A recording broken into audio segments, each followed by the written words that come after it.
Welcome, y'all. We're coming to the closing chapters of Little Women. This is a beautiful, beautiful book. Um, if you've been joining me, you've read it by now and you're following along, and so you're reading it with me. But if you've never read it before, I encourage you to go purchase it, or if you like to hear people read it, I've been reading it out loud and I love it. It's a really good book, and I wish I had read it sooner. And I wish I had read all these books sooner, but we're reading them now. And that's all that matters. So sunny. Yesterday it was absolutely pouring down rain, and today it's sunny.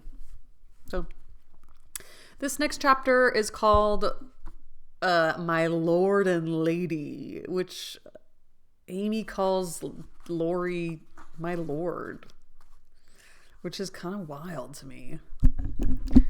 And I guess she's a lady. Whoa, whoa, whoa, she's a lady. Please, Madam Mother, could you lend me my wife for half an hour? The luggage has come and I've been making hay of Amy's Paris finery, trying to find some things I want, said Laurie, coming in the next day to find Mrs. Lawrence sitting in her mother's lap as if being made the baby again. Certainly, go, dear. I forgot you have any home but this, said, and Mrs. March pressed the white hand that wore the wedding ring as if asking pardon for her maternal covetousness. I shouldn't come over if I could have helped it, but I can't get on without my little women more than a weathercock without wind, suggested Joe as he paused for a smile. Jo had grown quite her own saucy self again since Teddy came home. Exactly, for Amy keeps me pointing due west most of the time, with only an occasional whiffle round to the south, and I haven't had an easterly spell since I was married. Don't know anything about the north, but I'm altogether salubrious and balmy. Hey, my lady? Lovely weather so far. I don't know how long it'll last, but I'm not afraid of storms, for I'm learning how to sail my ship. Come home, dear, and I'll find your boot jack.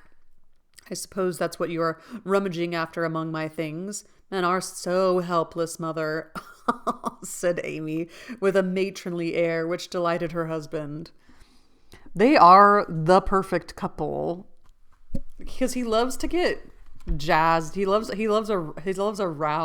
rabble rouser, and Amy does it better maybe than Jo ever did. What are you going to do with yourselves after you settled? Asked Jo, buttoning Amy's cloak as she used to button her pinafores. We have our plans. We don't mean to say much about them yet, because we are such very new brooms, but we don't intend to be idle. I'm going into business with a devotion that shall delight Grandpa, and prove to him that I'm not spoiled. I need something of the sort to keep me steady. I'm tired of dawdling, and mean to work like a man. And Amy, what is she going to do? Asked Mrs. March, well pleased at Laurie's decision, and the energy with which he spoke. After doing the civil all around, and airing our best bonnet, we shall astonish you by the elegant hospitalities of our mansion, the brilliant society we shall draw about us, and the beneficial influence we shall exert over the world at large. That's about it, isn't it, Madame Recamier? Asked Laurie with a quizzical look at Amy. Time will show. Come away, impertinence, and don't shock my family by calling me names before their faces, answered Amy, resolving that there should be a home with a good wife in it before she set up a salon as a queen of society. How happy those children seemed together, observed Mr. March, finding it difficult to become absorbed in his Aristotle after the young couple had gone. Yes, I think it will last, added Mrs. March with the restful expression of a pilot who has brought a ship safely into port. I know it will. Happy Amy. And Jo sighed, then smiled brightly as Professor Bear opened the gate with an impatient push. Later in the evening, when his mind had been set at rest about the boot-jack, Laurie had said suddenly to his wife, who was flitting about, arranging her new art treasures, Mrs. Lawrence. My lord, that man intends to marry our Jo. I hope so, don't you, dear? Well, my love, I consider him a trump in the fullest sense of that expressive word, but I do wish he was a little younger and a good deal richer. Now, Laurie, don't be too fastidious and worldly-minded. If they love one another, it doesn't matter a particle how old they are nor how poor. Women never should marry for money. Amy caught herself up short as the words escaped her, and looked at her husband, who replied with malicious gravity. Certainly not, though you do hear charming girls say that they intend to do it sometimes. If my memory serves me, you once thought it was your duty to make a rich match. That accounts perhaps for your marrying a good-for-nothing like me. Oh, my dearest boy, don't say that. I forgot you were rich when I said yes. I'd have married you if you hadn't had a penny. And sometimes I wish you were poor, that I might show you how much I love you. Oh. And Amy, who was very dignified in public and very fond in private, gave convincing proofs of the truth of her words. Oh. You don't really think I'm such a mercenary creature as I tried to be once, do you? It would break my heart if you didn't believe that I gladly pull in the same boat with you, even if you hadn't had to give your living to rowing on the lake. Am I an idiot and a brute? How could I think so when you refused a richer man for me, and won't let me give you half I want to now, when I have the right? Girls do it every day, poor things, and are taught to think it is their only salvation. But you had better lessons, and though I trembled for you at one time, I was not disappointed, for the daughter was true to the mother's teachings. I told Mamma so yesterday, and she looked as glad and grateful as if I had given her a check for $1 million to be spent in charity. You are not listening to my moral remarks, Mrs. Lawrence. And Laurie paused, for Amy's eyes had an absent look, though fixed upon his face. Yes, I am, and admiring the dimple on your chin at the same time. I don't wish to make you vain, but I confess that I'm prouder of my husband sometimes than all of his money.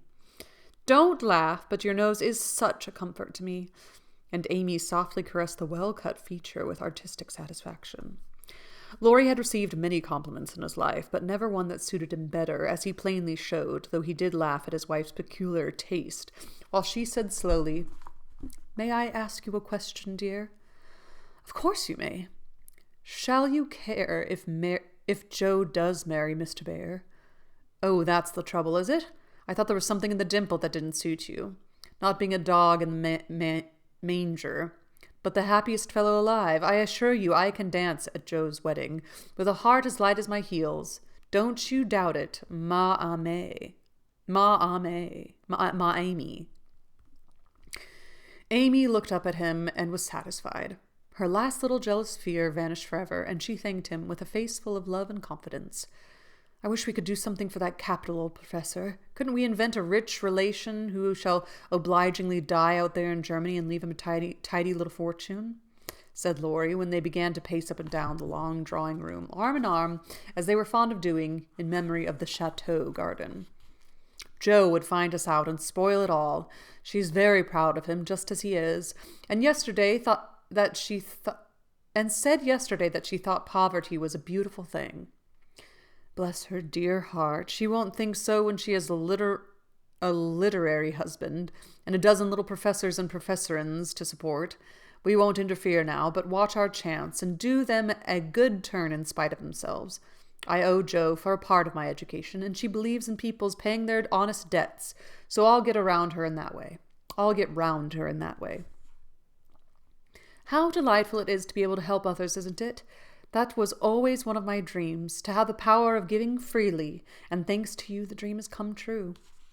Ah, we'll do lots of good, won't we? There's one sort of poverty that I like particularly to help. Out-and-out beggars get taken care of, but poor gentlefolks fare badly because they won't ask, and people don't dare to offer charity. Yet there are thousands of ways of helping people, if one only knows how to do it so delicately that it does not offend.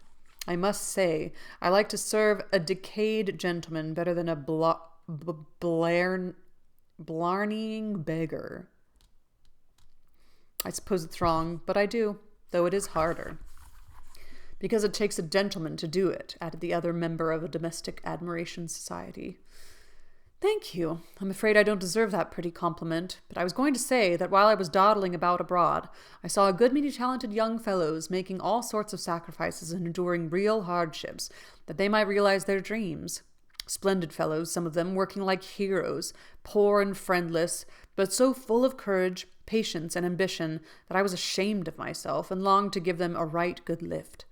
Those are people whom it's a satisfaction to help. For if they've got genius, it's an honor to be allowed to serve them, and not let it be lost or delayed, for want of fuel to keep the pot boiling, if they haven't. It's a pleasure to comfort the poor souls and keep them from despair when they find it out.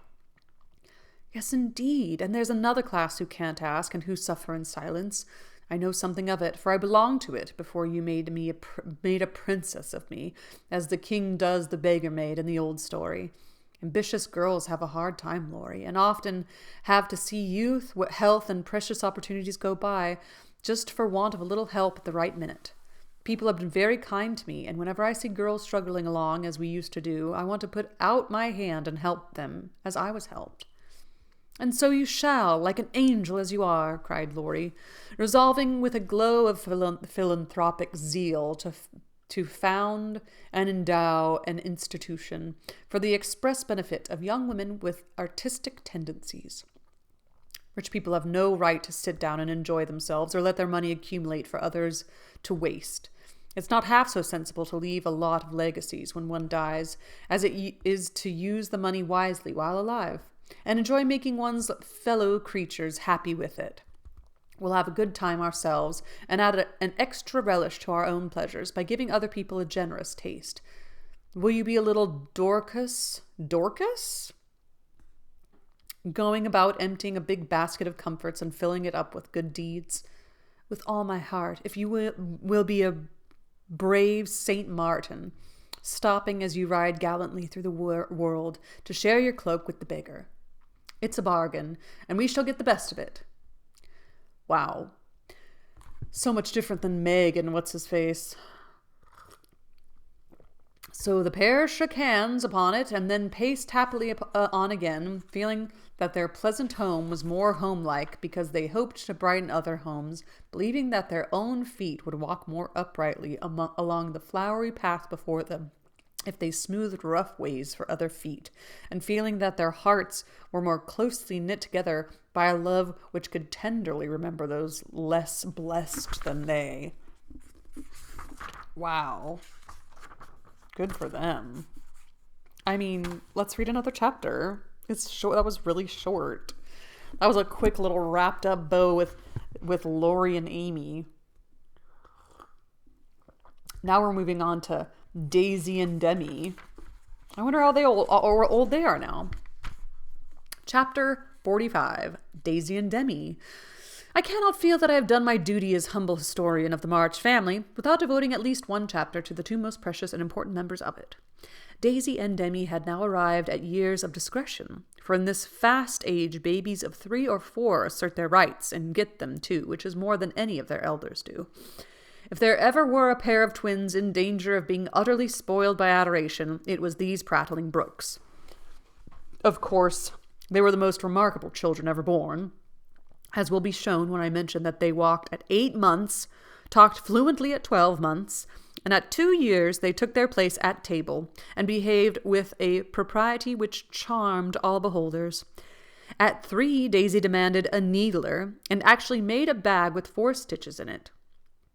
She likewise set up housekeeping in the sideboard and managed a microscopic cooking stove with a skill that brought tears of pride to Hannah's eyes, while Demi learned his letters with his grandfather, who invented a new mode of teaching the alphabet by forming letters with his arms and legs, thus uniting gymnastics for head and heels. The boy early developed a mechanical genius, which delighted his father and distracted his mother, for he tried to imitate every machine he saw, and kept the nursery in a chaotic condition with his sewing sheen, a mysterious structure of string, chairs, clothespins, and spools for wheels to go, wound and wound. Also a basket hung over the back of a chair, in which he vainly tried to hoist his too confiding sister, who, with feminine devotion, allowed her little head to be bumped till rescued, when the young inventor indignantly remarked, "Why, Mar, that's my little waiter, and me's trying to pull her up." Mine lily waiter? I don't know. Elevator. Okay. Though utterly unlike in character, the twins got on remarkably well together, and seldom quarreled more than thrice a day. Of course, Demi tyrannized over Daisy, and gallantly defended her from every other aggressor, while Daisy made a galley slave of herself, and adored her brother as the one perfect being in the world. A rosy, chubby, sunshiny little soul was Daisy, who found her way to everybody's heart and nestled there.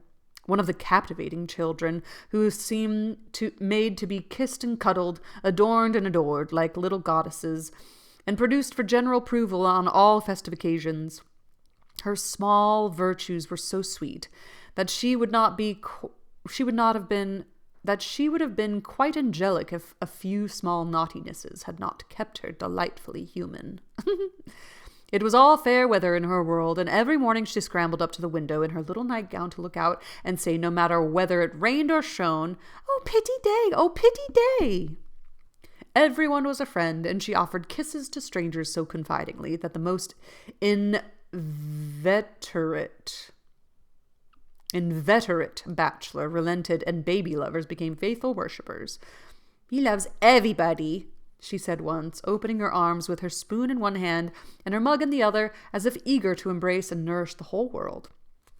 As she grew, her mother began to feel that the dovecot would be blessed by the presence of an inmate as serene and loving as that which had helped to make the whole old house home, and to pray that she might be spared a loss like that which had lately taught them how long they had entertained an angel unawares.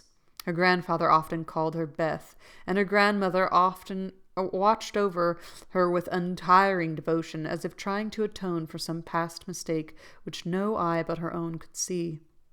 Demi, like a true Yankee, was of an inquiring turn, wanting to know everything, and often getting much disturbed because he could not get satisfactory answers to his perpetual "what for?"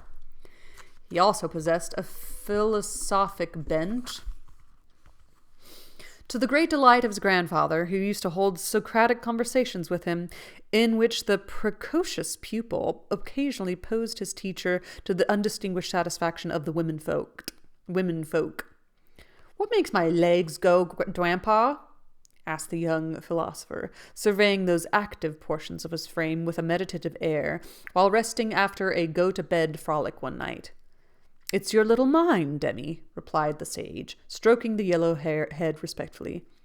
"What is little mine?" "It is something which makes your body move, as the spring made the wheels go in my watch when I showed it to you." "Open me, I want to see it go wound." "I can't do that any more than you could open the watch. God winds you up, and you will go till he stops you." "Does I?" And Demi's brown eyes grew big and bright as he took in the new thought. "Is I wound it up like the watch?" "Yes, but I can't show you how, for it's done when we don't see." Wow, that's a heavy thing to tell a 4-year-old. That's really wild. Demi felt on his back as if expecting to find it like that of the watch, and then gravely remarked, "I just Dad does it when I was asleep." A careful explanation followed, to which he listened so attentively that his anxious grandmother said, "My dear, do you think it wise to talk about such things to that baby? He's getting great bumps over his eyes and learning to ask most unanswerable questions." He's getting like bumps, so that's so funny. If he's old enough to ask the question, he's old enough to receive true answers. I'm not putting the thoughts into his head, but helping him unfold those already there. These children are wiser than we are, and I have no doubt that the boy understands every word I have said to him. Now, Demi, tell me where you keep your mind. If the boy had replied like Alcibiades,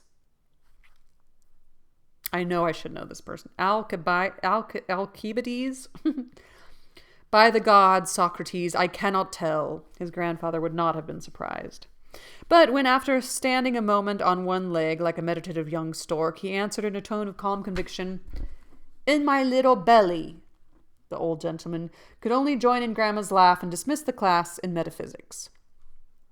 There might have been cause for maternal anxiety if Demi had not given convincing proofs that he was a true boy, as well as budding philosopher. For often, after a discussion which caused Hannah to prophesy with ominous nods, "That child ain't long for this world," he would turn about and set her fears at rest by some of the pranks with which dear, dirty, naughty little rascals distract and delight their parents' souls.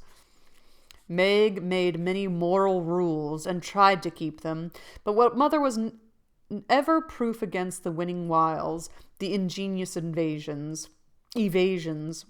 or the tranquil audacity of the miniature men and women who so early show themselves accomplished, artful dodgers.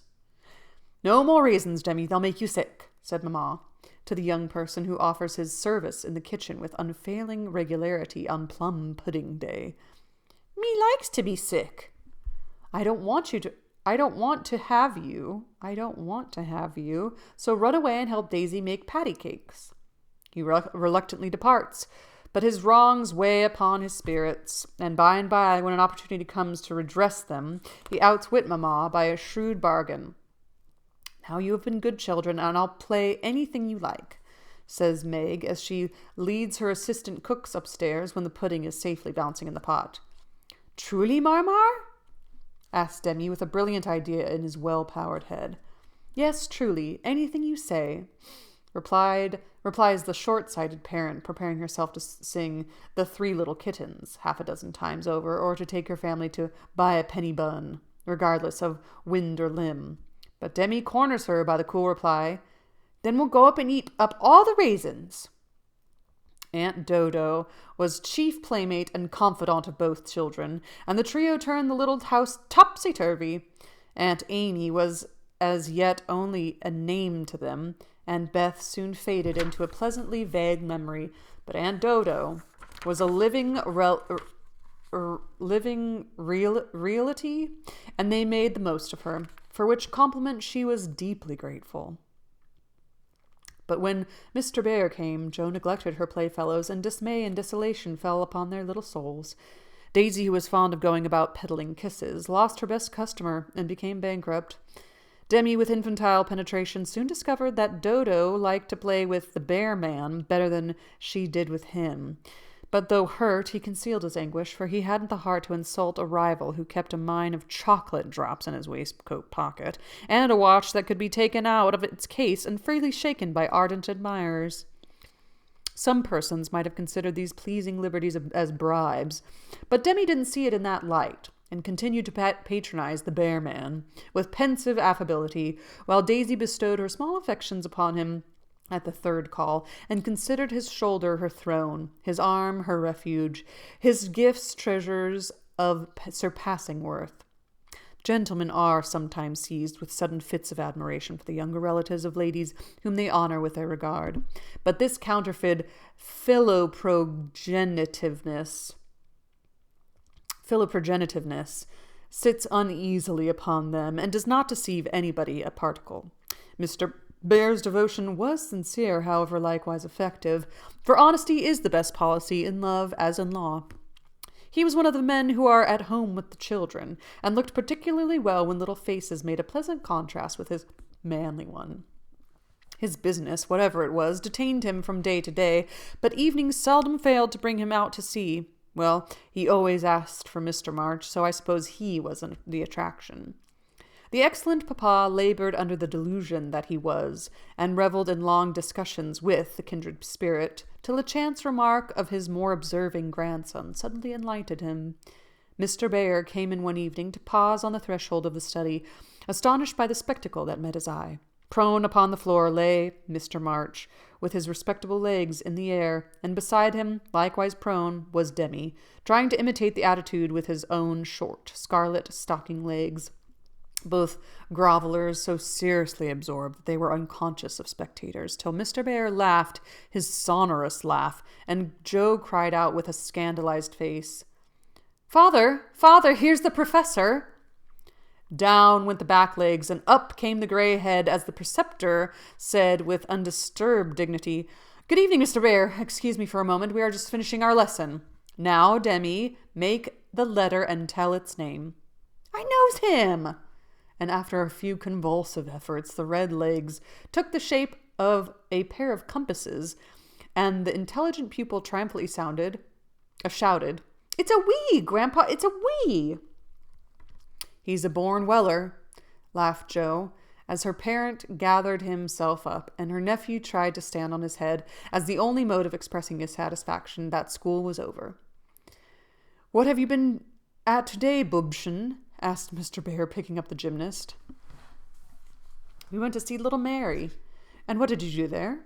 "I kissed her," began Demi with artful frankness. "Prut, thou beginnest early. What did the little Mary say to that?" asked Mr. Bear, continuing to confess the young sinner, who stood upon his knee exploring the waistcoat pocket. "Oh, she liked it, and she kissed me, and I liked it." "Don't little boys like little girls?" asked Demi with his mouth full and an air of bland satisfaction. "You precocious chick, who put that into your head?" said Joe, enjoying the innocent revelations as much as the professor. "'Tisn't in mine head, it's in my mouth," answered literally Demi, putting out his tongue with a chocolate drop on it, thinking she alluded to the confectionery, not the ideas. "Thou should have saved some for the little friend, sweets to the sweet, manling." And Mr. Bear offered Joe some with a look that made her wonder if the chocolate was not the nectar drunk by the gods. Demi also saw the smile, was impressed by it, and artlessly inquired, "Do great boys like great girls too, Fessor?" Like young Washington, Mr. Bear couldn't tell a lie, so he gave the somewhat vague reply that he believed they did, sometimes in a tone that made Mr. March put down his clothes brush, glance at Joe's retiring face, and then sink into his chair, looking as if the precocious chick had put an idea into his head that was both sweet and sour. Why, Dodo, when she caught him in the china closet half an hour afterward, nearly squeezed the breath out of his little body with a tender embrace instead of shaking him for being there, and why she followed up this novel performance by the unexpected gift of a big slice of bread and jelly, remained one of the problems over which Demi puzzled his small wits, and was forced to leave unsolved forever. Well,